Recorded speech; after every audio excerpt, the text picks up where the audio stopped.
अध्याय 6 नागरिकता सिटीजनशिप अर्थ एवं महत्व। किसी अन्य आधुनिक राज्य की तरह भारत में दो तरह के लोग हैं, नागरिक और विदेशी।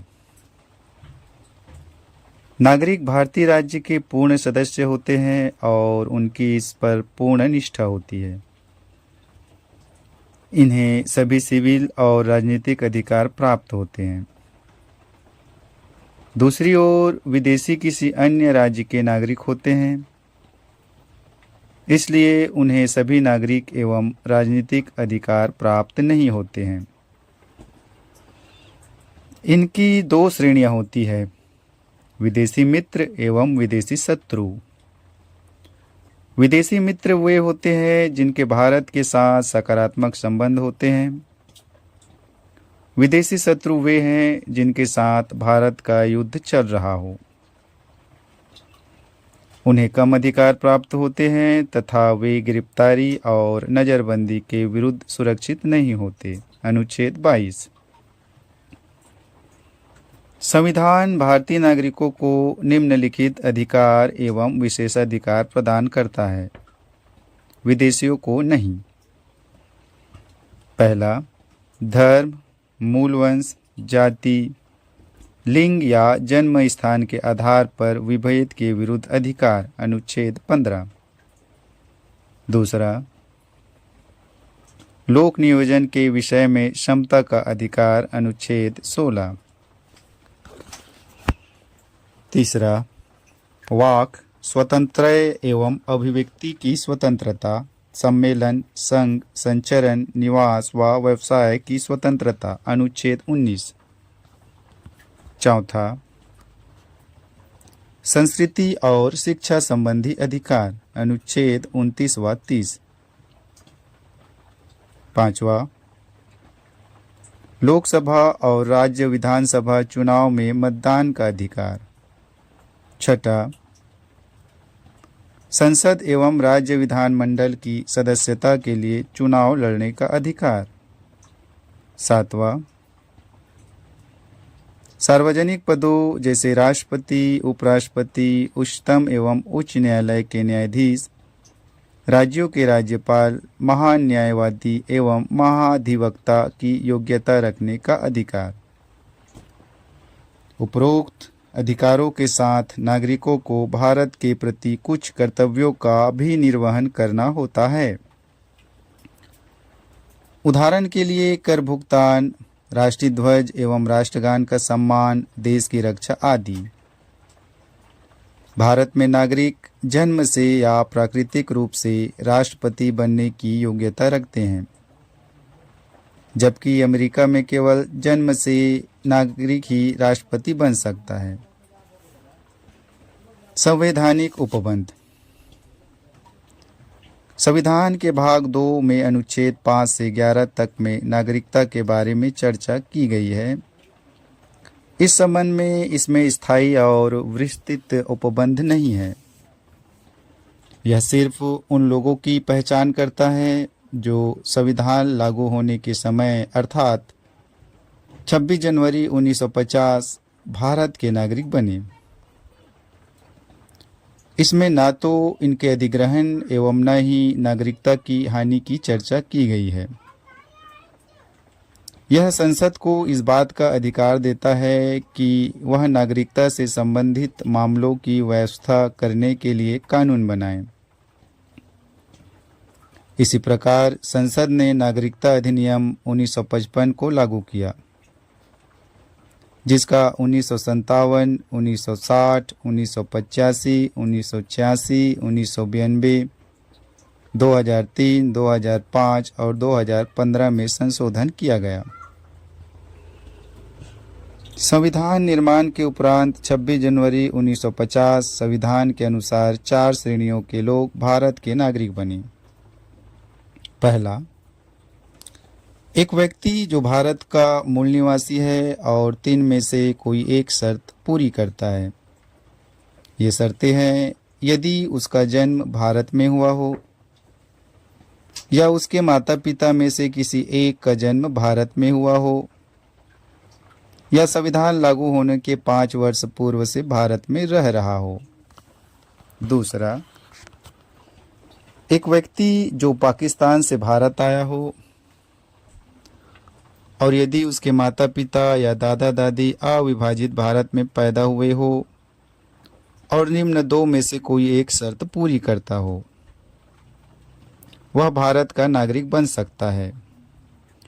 यदि वह 19 जुलाई 1948 से पूर्व स्थानांतरित हुआ हो, अपने प्रवसन की तिथि से उसने सामान्यतः भारत में निवास किया हो, और यदि उसने 19 जुलाई 1948 को या उसके बाद भारत में प्रवसन किया हो, तो वह भारत के नागरिक के रूप में पंजीकृत हो। लेकिन ऐसे व्यक्ति का पंजीकृत होने के लिए 6 माह तक भारत में निवास आवश्यक है। अनुच्छेद 6।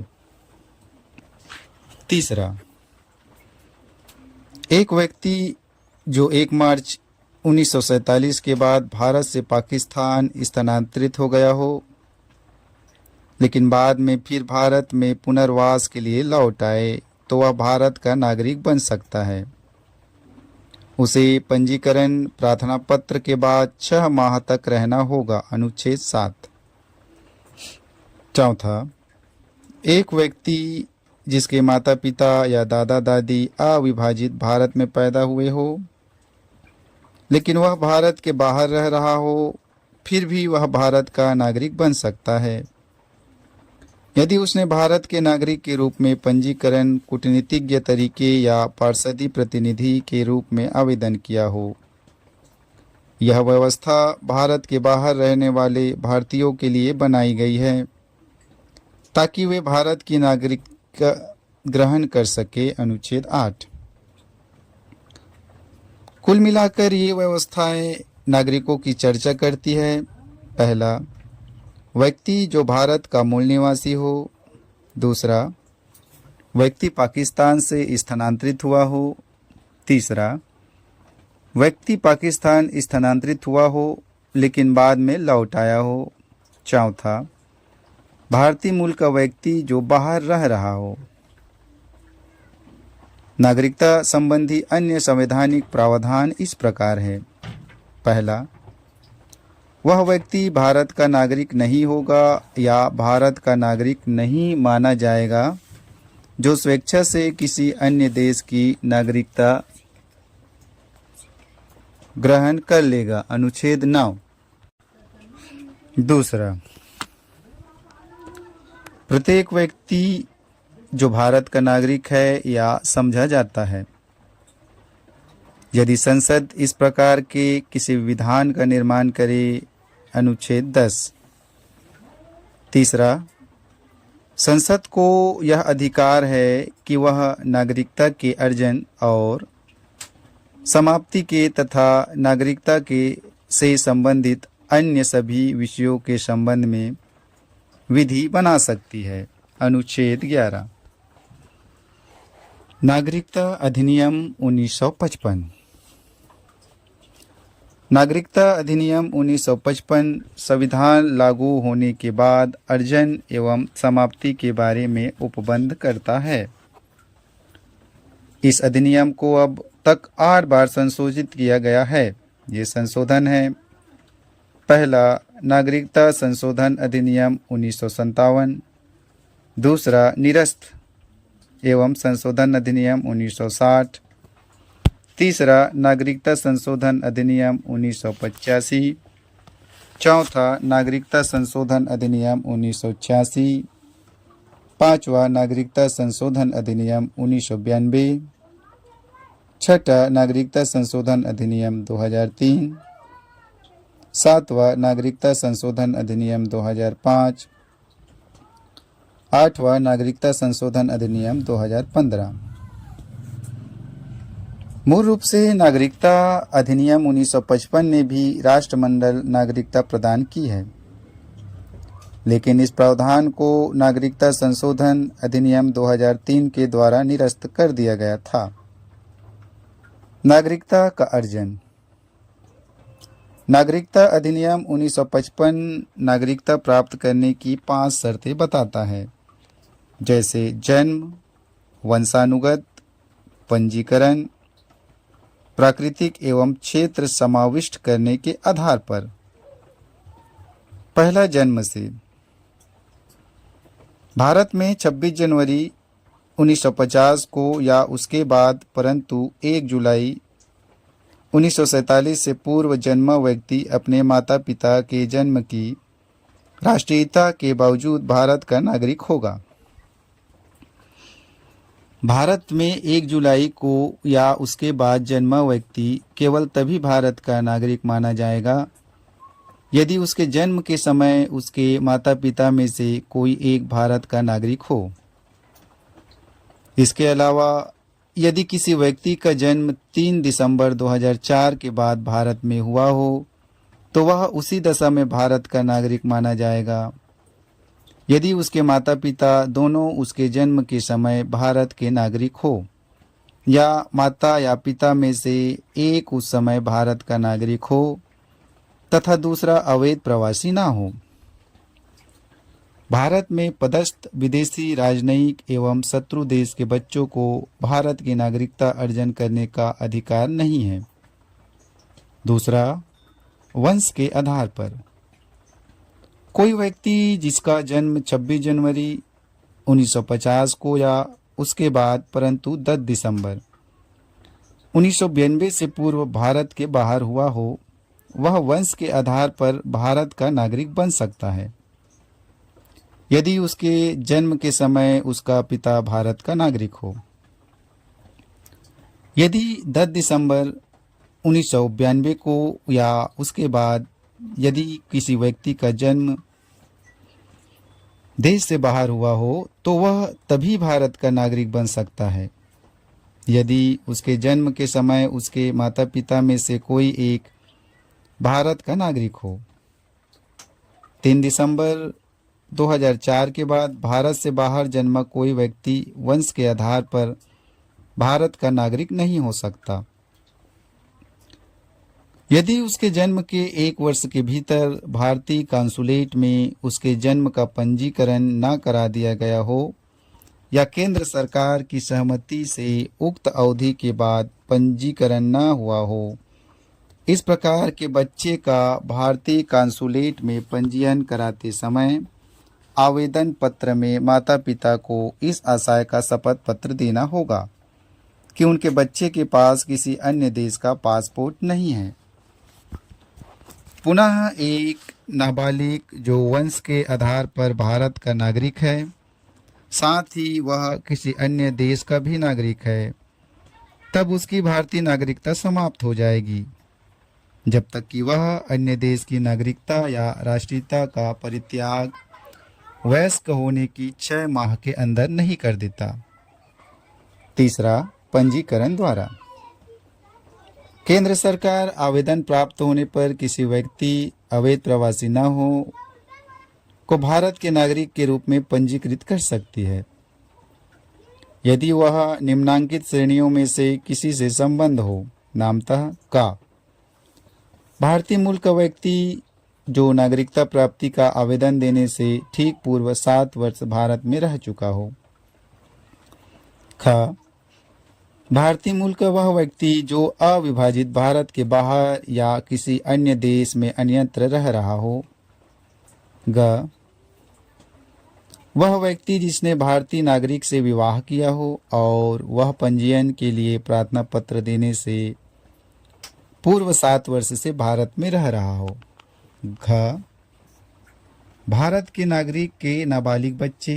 ड कोई व्यक्ति जो पूरी आयु तथा क्षमता का हो तथा उसके माता पिता भारत के नागरिक के रूप में पंजीकृत हो। च कोई व्यक्ति जो पूरी आयु तथा क्षमता का हो तथा वह या उसके माता पिता स्वतंत्र भारत के नागरिक के रूप में पंजीकृत हो या वह पंजीकरण का इस प्रकार का आवेदन देने से 12 महीने से साधारणतः निवास कर रहा हो। 6 कोई व्यक्ति जो पूरी आयु तथा क्षमता का हो तथा वह समुद्र पार किसी देश के नागरिक के रूप में 5 वर्ष से पंजीकृत हो या तथा वह पंजीकरण का इस प्रकार का आवेदन देने से 12 महीने से साधारणतः निवास कर पा रहा हो।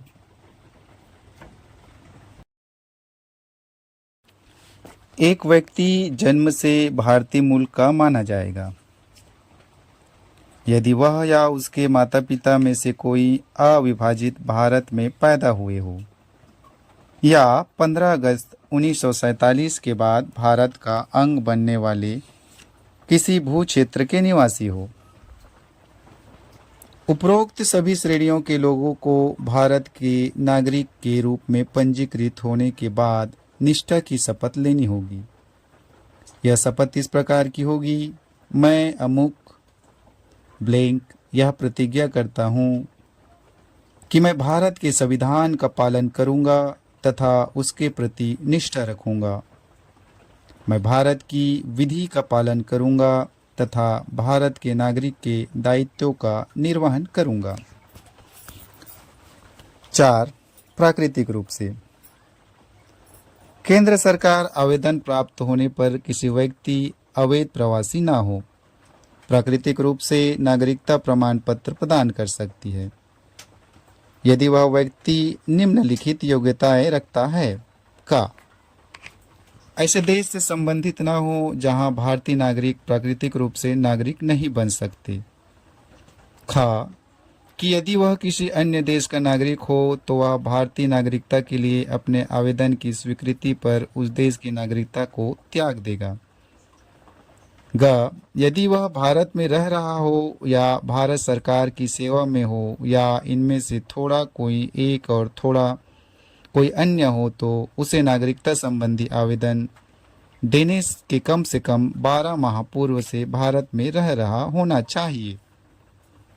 घ यदि 12 माह की इस अवधि से 14 वर्ष पूर्व से वह भारत में रह रहा हो या भारत सरकार की सेवा में हो या इनमें से थोड़ा एक में और थोड़ा अन्य में हो, उनकी कुल अवधि 11 वर्ष से कम नहीं होनी चाहिए। ड उसका चरित्र अच्छा होना चाहिए। च कि वह संविधान की 8वीं अनुसूची में उल्लेखित भाषाओं का अच्छा ज्ञाता हो। छ कि उसे प्राकृतिक रूप से नागरिकता का प्रमाण पत्र प्रदान किए जाने की स्थिति में वह भारत में रहने का इच्छुक हो या भारत सरकार सेवा या किसी अंतर्राष्ट्रीय संगठन में जिसका भारत सदस्य हो या भारत में स्थापित किसी सोसाइटी, कंपनी या व्यक्तियों का निकाय हो में प्रवेश या उसे जारी रखे। हालांकि भारत सरकार उपरोक्त प्राकृतिक शर्तों के मामलों पर एक या सभी पर दावा हटा सकती है। यदि व्यक्ति की विशेष सेवा विज्ञान, दर्शन, कला, साहित्य, विश्व शांति या मानव उन्नति से संबंध हो, इस प्रकार से नागरिक बने हर व्यक्ति को भारत के संविधान के प्रति निष्ठा की शपथ लेनी होगी। 5वां क्षेत्र समाविष्टि द्वारा किसी विदेशी क्षेत्र द्वारा भारत का हिस्सा बनने पर भारत सरकार उस क्षेत्र से संबंधित विशेष व्यक्तियों को भारत का नागरिक घोषित करती है। ऐसे व्यक्ति उल्लिखित तारीख से भारत के नागरिक होते हैं। उदाहरण के लिए जब पांडिचेरी भारत का हिस्सा बना तो भारत सरकार ने नागरिकता पांडिचेरी आदेश 1962 जारी किया। यह आदेश नागरिकता अधिनियम 1955 के तहत जारी किया गया। 6 असम समझौते से आच्छादित व्यक्तियों के लिए नागरिकता का विशेष प्रावधान। नागरिकता संशोधन अधिनियम 1985 असम समझौते विदेशी मुद्दे पर आच्छादित व्यक्तियों की नागरिकता के लिए निम्नलिखित विशेष प्रावधान करता है। ए भारतीय मूल के सभी व्यक्ति जो 1 जनवरी 1966 के पहले बांग्लादेश से असम आए और जो अपने प्रवेश के बाद से ही साधारणतः असम के निवासी है को 1 जनवरी 1966 से भारत का नागरिक मान लिया जाएगा। बा भारतीय मूल का प्रत्येक व्यक्ति जो 1 जनवरी 1966 को या उसके बाद लेकिन 25 मार्च 1971 के पहले बांग्लादेश से असम आया और अपने प्रवेश के समय से ही साधारणतया असम का निवासी है और जिसे विदेशी के रूप में पहचाना गया है को स्वयं को निबंधित करना होगा। ऐसा निबंधित व्यक्ति भारत का नागरिक मान लिया जाएगा। सभी उद्देश्यों के लिए विदेशी के रूप में पहचाने जाने के बाद से 10 वर्षों की अवधि समाप्ति की तारीख के बीच, लेकिन इन 10 वर्षों के बीच की अवधि में उसे भारत के नागरिक के समान ही अधिकार होंगे, लेकिन मत देने का अधिकार नहीं होगा। आइए जाने नागरिकता की समाप्ति।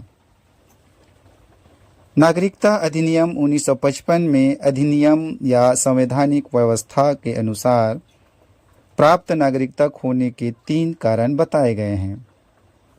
त्यागना, बर्खास्तगी या वंचित होना। पहला, स्वैच्छिक त्याग।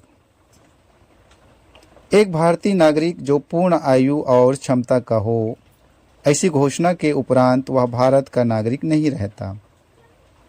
अपनी नागरिकता को त्याग सकता है यदि इस तरह की घोषणा तब हो जब भारत युद्ध में व्यवस्था हो, तो केंद्र सरकार इसके पंजीकरण को एक तरफ रख सकती है।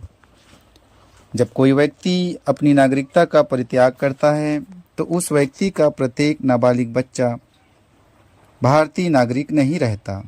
यद्यपि इस तरह के बच्चे की उम्र 18 वर्ष भारतीय होने पर वह भारतीय नागरिक बन सकता है। दूसरा, बर्खास्तगी के द्वारा। यदि कोई भारतीय नागरिक स्वेच्छा से किसी अन्य देश की नागरिकता ग्रहण कर ले तो उसकी भारतीय नागरिकता स्वयं बर्खास्त हो जाएगी। हालांकि यह व्यवस्था तब लागू नहीं होगी जब भारत युद्ध में व्यवस्था हो। तीसरा, वंचित करने के द्वारा। केंद्र सरकार द्वारा भारतीय नागरिक को आवश्यक रूप से बर्खास्त करना होगा यदि पहला, यदि नागरिकता फर्जी तरीके से प्राप्त की गई हो। दूसरा, यदि नागरिक ने संविधान के प्रति अनादर जताया हो। तीसरा, यदि नागरिक ने युद्ध के दौरान शत्रु के साथ गैर कानूनी संबंध स्थापित किया हो या उसे कोई राष्ट्र विरोधी सूचना दी हो। चौथा, पंजीकरण या प्राकृतिक नागरिकता के 5 वर्ष के दौरान नागरिक को किसी देश में 2 वर्ष की कैद हुई हो। पांचवा, नागरिक सामान्य रूप से भारत के बाहर 7 वर्षों से रह रहा हो। एकल नागरिकता। यद्यपि भारतीय संविधान संघीय है और इसने दोहरी राज पद्धति केंद्र एवं राज्य को अपनाया है, लेकिन इसमें केवल एकल नागरिकता की व्यवस्था की गई है, अर्थात भारतीय नागरिकता। यह राज्यों के लिए कोई पृथक नागरिकता की व्यवस्था नहीं है। अन्य संघीय राज्यों जैसे अमेरिका एवं स्विट्जरलैंड में दोहरी नागरिकता व्यवस्था को अपनाया गया है। अमेरिका में प्रत्येक व्यक्ति न केवल अमेरिका का नागरिक है वरन उस राज्य विशेष का भी नागरिक है जहां वह रहता है। इस तरह उसे दोहरी नागरिकता प्राप्त है और इसी संदर्भ में उसे राष्ट्रीय सरकार एवं राज्य सरकार के दोहरे अधिकार प्राप्त है। यह व्यवस्था भेदभाव की समस्या पैदा कर सकती है, जैसा कि राज्य अपने नागरिकों के प्रति भेदभाव बरत सकता है। यह भेदभाव मताधिकार, सार्वजनिक पदों, व्यवसाय आदि को लेकर हो सकता है। ऐसी समस्या को दूर करने के लिए ही भारत में एकल नागरिकता की व्यवस्था को अपनाया गया। भारत में सभी नागरिकों को, चाहे उनका जन्म कहीं और निवास कहीं हो, पूरे देश में समान नागरिक अधिकार प्राप्त होते हैं। उनके बीच किसी तरह का भेदभाव नहीं किया जा सकता। हालांकि भेदभाव रहित इस व्यवस्था में कुछ अपवाद भी है। पहला, संसद अनुच्छेद 16 के तहत ऐसी व्यवस्था कर सकती है कि किसी राज्य विशेष में रहने वाले लोगों को कुछ नौकरियां या नियुक्तियों में अलग सुविधा मिले। यह सुविधा उस राज्य या केंद्र शासित क्षेत्र के तहत स्थानीय या अन्य प्रशासन के तहत हो सकती है। संसद ने इसी से संबंधित सार्वजनिक रोजगार निवासी के रूप में जरूरत अधिनियम 1957 को प्रभावी बनाया। भारत सरकार को यह अधिकार दिया गया कि गैर राजपत्रित पदों पर नियुक्ति के लिए आंध्र प्रदेश, हिमाचल प्रदेश, मणिपुर और त्रिपुरा के लिए निवास की अनिवार्यता करे, जैसा कि यह अधिनियम 1974 में समाप्त हो गया। उसके बाद आंध्र प्रदेश और तेलंगाना को छोड़कर किसी भी राज्य में ऐसी व्यवस्था नहीं है। दूसरा, संविधान अनुच्छेद 15 किसी भी नागरिक के खिलाफ धर्म, मूल वंश, जाति, लिंग, जन्म स्थान या निवास के आधार पर भेदभाव करने पर प्रतिबंध लगाता है। इसका अभिप्राय है कि निवास के आधार पर राज्य किसी को विशेष सुविधा दे सकता है जो कि संविधान द्वारा दिए गए अधिकारों के सीमा क्षेत्र में आने वाला मामला न हो। उदाहरण के लिए, एक राज्य अपने निवासियों के लिए शैक्षणिक शुल्क में छूट दे सकता है। तीसरा, निवास एवं घूमने की स्वतंत्रता अनुच्छेद 19 के अंतर्गत अनुसूचित जनजातियों के हित में सुरक्षा का विषय है। दूसरे शब्दों में, जनजाति क्षेत्रों में प्रवेश एवं निवास प्रतिबंधित है। निश्चित रूप से ऐसी व्यवस्था उनकी विशेष संस्कृति, भाषा, रिवाज आदि को बचाने के लिए किया गया है। यही नहीं, यह व्यवस्था उनकी संपत्ति एवं परंपरा को बचाने एवं उनके शोषण के विरुद्ध सुरक्षा कवच है। चौथा, जम्मू एवं कश्मीर के मामले में राज्य विधानमंडल को यह शक्ति दी गई है कि वह स्थायी निवासियों की व्याख्या करे और राज्य सरकार के तहत रोजगार एवं अधिकार मामले में उन्हें विशेष सुविधाएं दे। ये सुविधाएं राज्य में संपत्ति अधिग्रहण, राज्य में निवास और छात्रवृत्ति या अन्य सरकारी व्यवस्थाओं के अनुसार हो सकती है। भारत का संविधान कनाडा की तरह एकल नागरिकता का उपबंध करता है और एकीकृत अधिकार कुछ मामलों को छोड़कर प्रदान करता है। यह व्यवस्था भाईचारे और लोगों के बीच एकता बनाए रखने के लिए की गई ताकि एक शक्तिशाली भारतीय राष्ट्र की स्थापना हो सके। इसके बावजूद भारत में सांप्रदायिक दंगे, वर्ग संघर्ष, जाति युद्ध, भाषाई विवाद आदि होते रहे हैं। इस तरह संविधान निर्माताओं का एक एकीकृत भारतीय राष्ट्र निर्माण का लक्ष्य पूरा नहीं किया जा सका है।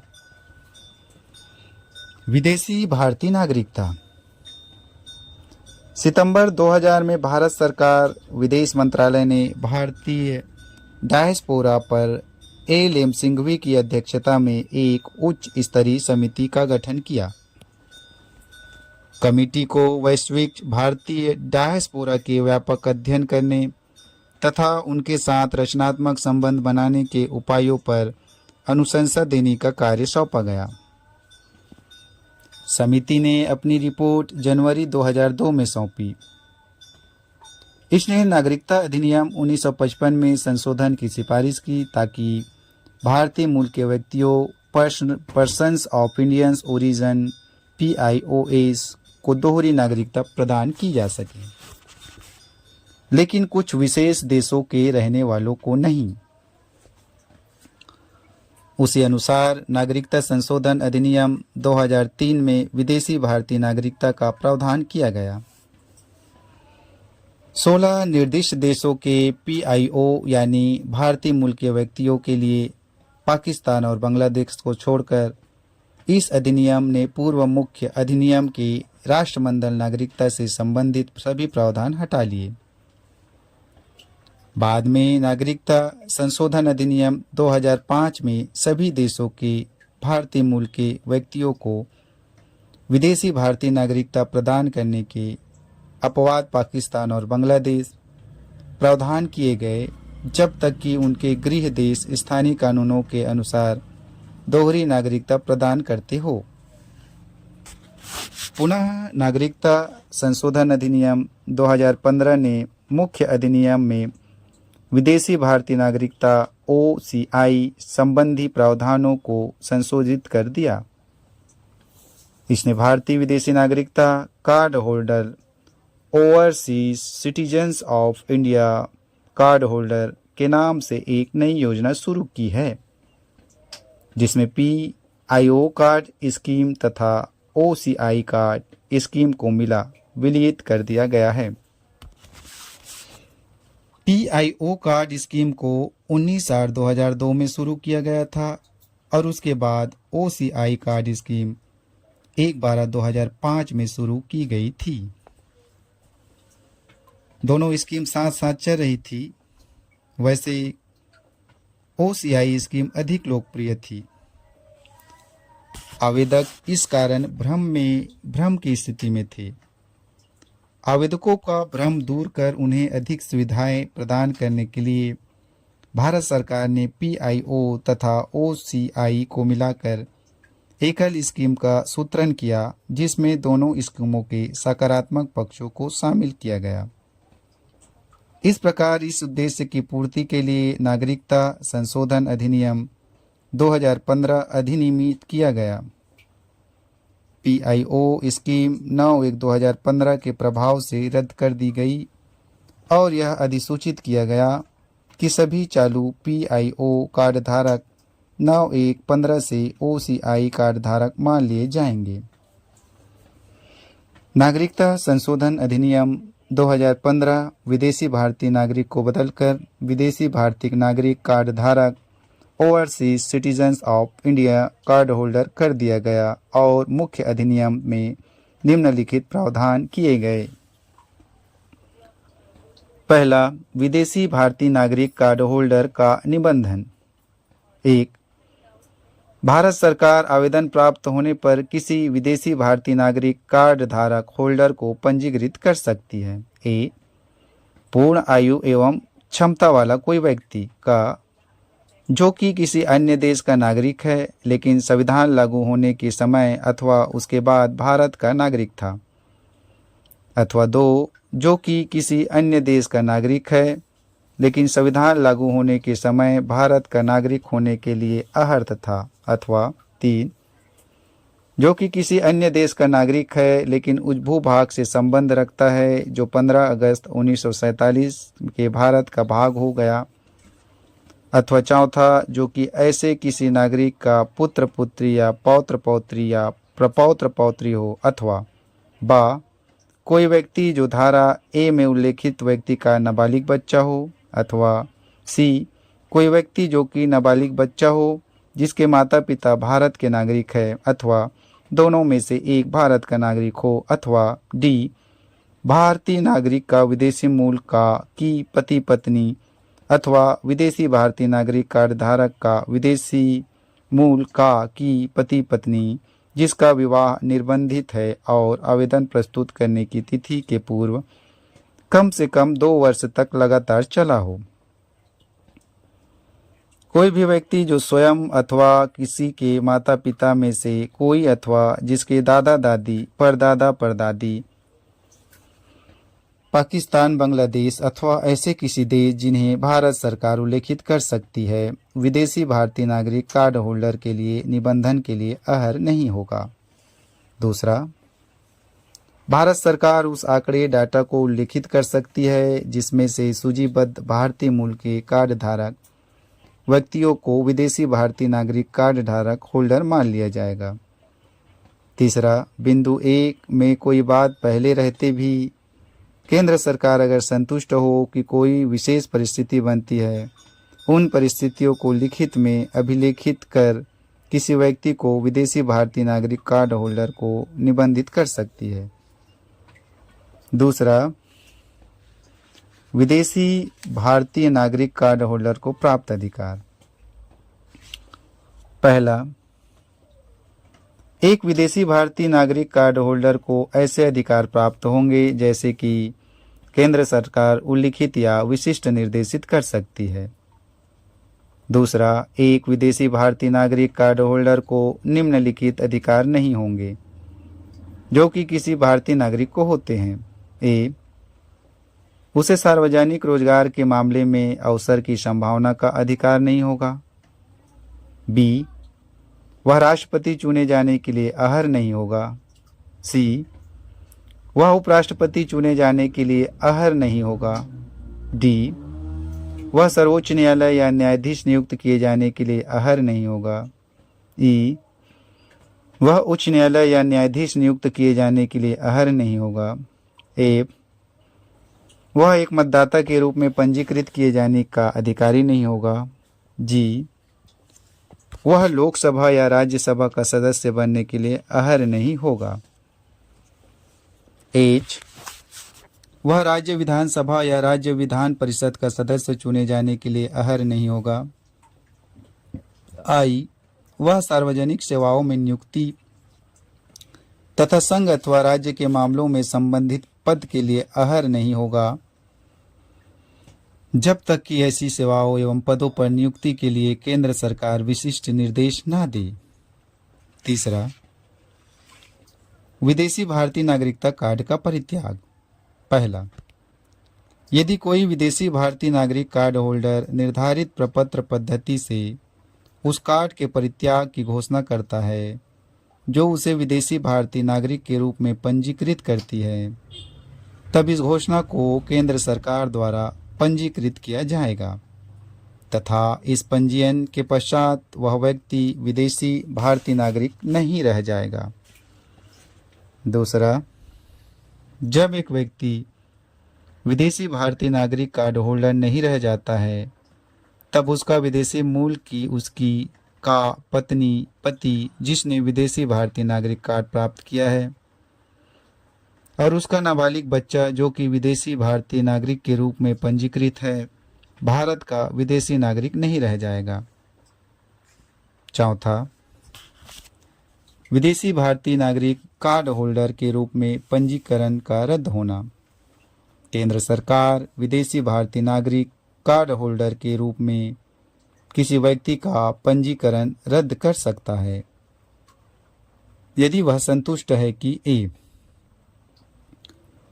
विदेशी भारतीय नागरिकता कार्ड होल्डर धोखाधड़ी, असत्य प्रतिनिधित्व अथवा भौतिक साक्ष्य को छुपाकर प्राप्त की गई हो, अथवा बी, विदेशी भारतीय नागरिक कार्ड होल्डर ने भारत के संविधान के प्रति अनिष्ठा प्रदर्शित की है, अथवा सी, विदेशी भारतीय नागरिक कार्ड होल्डर ने ऐसे किसी युद्ध जिसमें भारत भी संलग्न है के दौरान शत्रु के साथ गैर कानूनी रूप से संपर्क स्थापित किया है, अथवा डी, विदेशी भारतीय नागरिक कार्ड होल्डर ने पंजीकरण के बाद 5 वर्षों के अंदर 2 वर्षों से कम की कैद की सजा भुगती है, अथवा ई, यदि ऐसा करना भारत की संप्रभुता एवं अखंडता, भारत की सुरक्षा, किसी दूसरे देश के साथ मैत्रीपूर्ण संबंध अथवा सामान्य जनता के हित में हो, अथवा एफ, किसी विदेशी भारतीय नागरिक कार्ड होल्डर का विकास पहला किसी सक्षम न्यायालय द्वारा या अन्य द्वारा भंग कर दिया गया हो, अथवा दूसरा, भंग नहीं किया गया हो लेकिन ऐसे विवाह के बने रहते ही उसने किसी और के साथ विवाह कर लिया हो।